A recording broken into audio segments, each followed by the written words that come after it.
बातमी एका अपघाताची आहे। जळगावच्या एरंडोल जवळ ट्रक आणि मोटरसायकलच्या अपघातात तिघांचा मृत्यू झालाय आणि खड्डे चुकवताना ही दुचाकी खाली पडली आणि त्यानंतर मागून येणारा ट्रक तिघांच्या अंगावरनं गेल्यामुळे हा अपघात झाल्याचं कळतंय।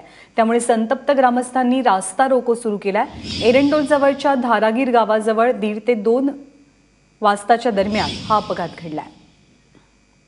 चंद्रशेखर नेवे आपल्यासोबत आहे। चंद्रशेखर, या ठिकाणची रस्त्यांची परिस्थिती कशी आहे? कारण या अपघाताला खड्ड्यांना जबाबदार धरलं जात आहे।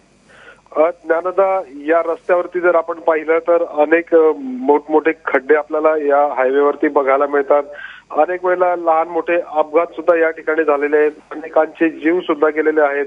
मात्र प्रशासनाने ज्या पद्धतीमध्ये गंभीरपणे या रस्ते दुरुस्तीची दखल घ्यायला पाहिजे ती घेतली जात नाही आणि त्याचेच आजचे हे 3 बळी असं म्हटलं तरी वावगं ठरणार नाही। आजही हे जे काही बळी ठरलेले आहेत आणि या बळी गेल्यानंतर गावाच्या ग्रामस्थांचा रोष या ठिकाणी आपल्याला बघायला मिळतोय।